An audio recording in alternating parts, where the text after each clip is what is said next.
Hi hello ನಮಸ್ಕಾರ. Taste of ಮಲ್ನಾಡ್ಗೆ ಸ್ವಾಗತ. ನಾನಿವತ್ತು ಕಹಿ ಇಲ್ಲದೆ ಹಾಗಲಕಾಯಿ ಪಲ್ಯ ಮಾಡೋದು ಹೇಗೆ ಅಂತ ತಿಳಿಸ್ಕೊಡ್ತೀನಿ. ಮೊದಲನೇದಿಗೆ ಸಣ್ಣದಾಗಿ ಹೆಚ್ಕೊಂಡಿರೋಂಥ ಹಾಗಲಕಾಯಿ, ಸಾಸಿವೆ, ಉದ್ದಿನಬೇಳೆ, ಅರಿಶಿಣ, ಎಣ್ಣೆ, ಹಾಗೆ ಸಣ್ಣದಾಗಿ ಹೆಚ್ಕೊಂಡಿರೋಂಥ ಹಸಿಮೆಣಸು, ಜೊತೆಗೆ ಹುಣಸೆ ಹಣ್ಣು ರಸನೂ ಬೇಕಾಗುತ್ತೆ, ನೆನೆಸಿಟ್ಕೊಳ್ಳಿ. ಆಮೇಲೆ ಕಾಯಿ ತುರಿ. ಮೊದಲನೇದಾಗಿ ಬಾಣಲಿಗೆ ಎಣ್ಣೆ ಹಾಕ್ಕೊಂಡು ಸಾಸಿವೆ, ಉದ್ದಿನಬೇಳೆ ಹಾಕ್ಕೋಬೇಕು. ಇದು ಒಂದು 5 ಮಿನಿಟ್ಸಷ್ಟು ಫ್ರೈ ಆಗಬೇಕು.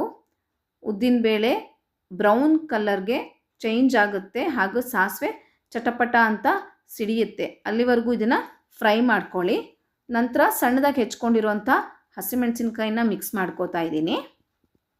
ಆಮೇಲೆ ಅರ್ಧ ಸ್ಪೂನಷ್ಟು ಅರಶಿನದ ಪುಡಿ ಹಾಕ್ಕೊಳ್ಳಿ.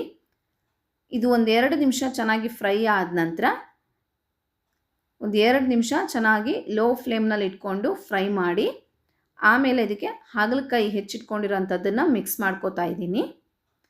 ಇದು ಒಂದು 10 ಮಿನಿಟ್ಸಷ್ಟು ನೀವು ಫ್ರೈ ಮಾಡ್ಕೋಬೇಕಾಗತ್ತೆ. ಆದಷ್ಟು ಫ್ಲೇಮ್ನ ಸಣ್ಣ ಉರಿನಲ್ಲೇ ಇಟ್ಕೊಳ್ಳಿ.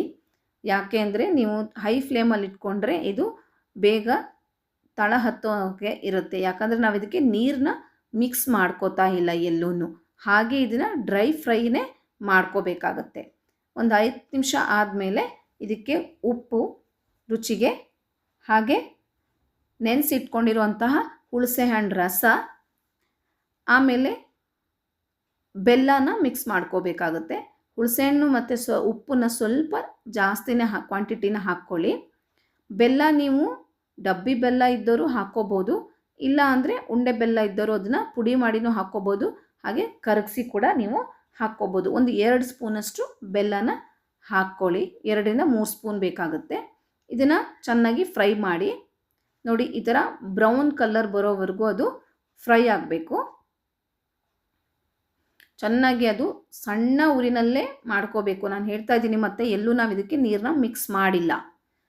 ಚೆನ್ನಾಗಿ ಫ್ರೈ ಆದಮೇಲೆ ಲಾಸ್ಟಲ್ಲಿ ಇದಕ್ಕೆ ತುರಿದಿಟ್ಕೊಂಡಿರೋ ಅಂತಹ ಕಾಯಿ ತುರಿನ ಮಿಕ್ಸ್ ಮಾಡಿಕೊಂಡು ಒಂದು 5 ಮಿನಿಟ್ಸು ಲೋ ಫ್ಲೇಮ್ನಲ್ಲಿ ಫ್ರೈ ಮಾಡ್ಕೊಳ್ಳಿ.